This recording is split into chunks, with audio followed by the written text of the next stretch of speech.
નમસ્કાર. ગુજરાતમાં અત્યારે અનેક જિલ્લાઓ એવા છે કે જ્યાં ખૂબ વધારે વરસાદ પડી રહ્યો છે.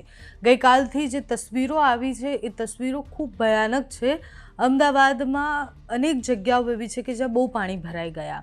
બાકીના અનેક જિલ્લા એવા છે કે જ્યાં વરસાદ હજુ પણ ચાલુ છે. અતિશય વરસાદની વચ્ચે જે તસવીરો આવી છે એ તસવીરો ભયાનક છે. નમસ્કાર, આપની સાથે હું છું પાયલ.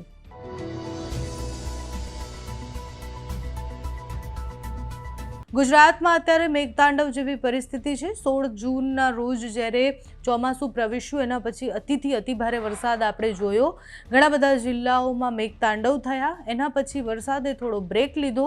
એ બ્રેક પછી ફરી એકવાર વરસાદનો આ જે નવો રાઉન્ડ છે, જુલાઈ મહિનાના અંતનો આ રાઉન્ડ કહેવાય અને એ ભયંકર વરસાદ લઈને આવે તેવી આગાહી પહેલાંથી કરવામાં આવી હતી. એટલે આ જે રાઉન્ડ છે એ રાઉન્ડમાં હજુ પણ ઘણા બધા જિલ્લાઓ એવા છે કે જ્યાં અતિથી અતિભારે વરસાદ આ 2 દિવસમાં પડી શકે છે, 48 કલાકમાં પડી શકે છે.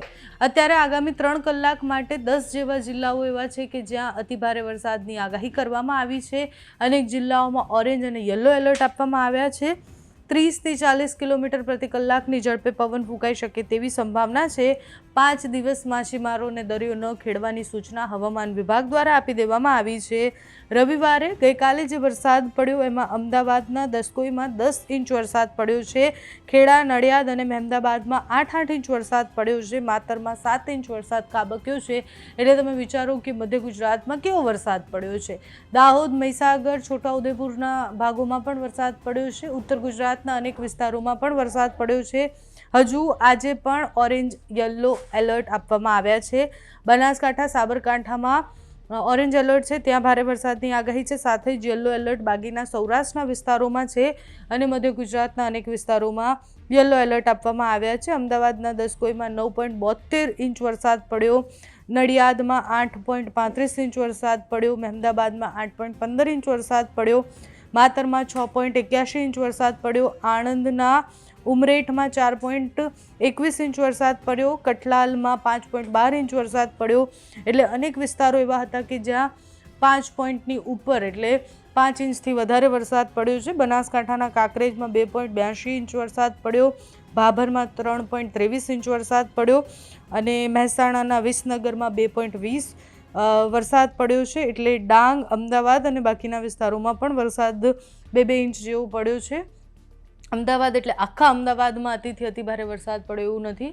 અમુક જગ્યાએ છૂટો છવાયો મધ્યમ વરસાદ પણ પડ્યો છે. જ્યાં સતત વરસાદ પડ્યો ત્યાંની જે પરિસ્થિતિ છે એ ખૂબ ભયાનક હતી. 24 કલાકના વરસાદ પછી પણ હજુ અમદાવાદની પરિસ્થિતિ તો ભયાનક જ છે.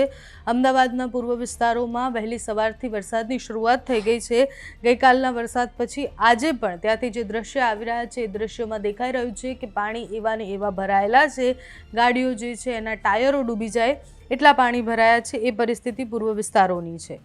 માત્ર અમદાવાદ જ નહીં, મહીસાગર અને એના આસપાસના વિસ્તારો, દાહોદ, છોટાઉદેપુરમાં પણ ખૂબ વધારે વરસાદ પડ્યો. લુણાવાડામાં ગ્રામ્ય વિસ્તારોમાં પાણી ભરાઈ ગયા હોય એ સ્થિતિ થઈ. એના દ્રશ્યો પણ આવ્યા છે મધ્ય ગુજરાતના મોટાભાગના વિસ્તારોમાં. એમાં પણ મહીસાગર, દાહોદ, છોટાઉદેપુરવાળા પટ્ટામાં ગઈકાલે ખૂબ વધારે વરસાદ પડ્યો છે. આજે પણ વહેલી સવારથી ત્યાં છૂટો છવાયો ઝરમર વરસાદ પડવાની શરૂઆત થઈ ગઈ છે. એટલે ત્યાંથી જે દ્રશ્ય આવ્યા છે એ પણ જુઓ.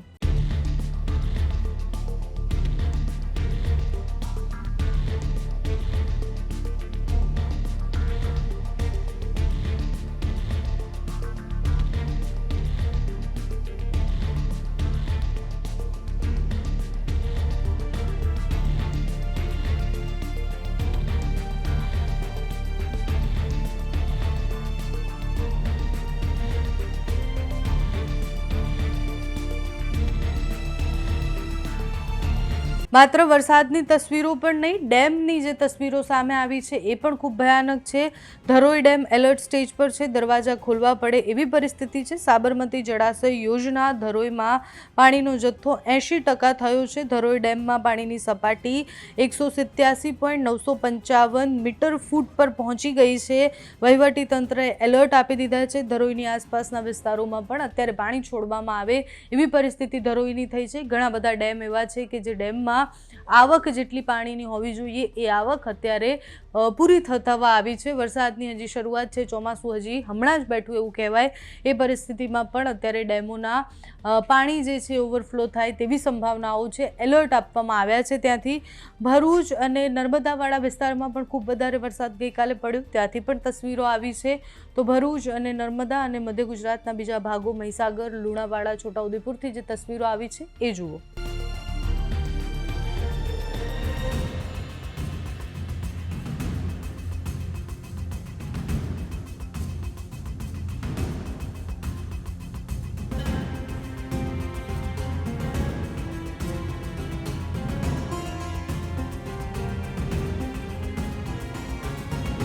ગુજરાતમાં હજુ પણ આગામી 48 કલાક સુધી ભારે વરસાદની આગાહી અનેક જિલ્લાઓમાં કરવામાં આવી છે। આ તસવીરો એ આ 24 કલાકની છે। હજુ પણ આનાથી ભયાનક વરસાદ પડે તેવી સંભાવના છે। દર 3 કલાકની આગાહી પ્રમાણે હવામાન વિભાગ જે છે એ પોતાની આગાહી બદલતા જિલ્લાઓમાં એલર્ટ વધતા જઈ રહ્યા છે। એટલે હવે આગામી 3 કલાકની આગાહીની માહિતી સાથે જ વરસાદની માહિતી તમારા સુધી પહોંચાડતા રહીશું। અત્યારે તમારે ત્યાં કેવું વાતાવરણ છે અમને કમેન્ટ્સમાં જણાવજો। અત્યારે આ વિડીયોમાં બસ આટલું જ। તમે અમને યુટ્યુબ પર જોઈ રહ્યા હોય તો સબસ્ક્રાઇબ કરજો, ફેસબુક પર જોઈ રહ્યા હોય તો ફોલો કરજો, અમારા વિડીયોને લાઇક અને શેર કરજો।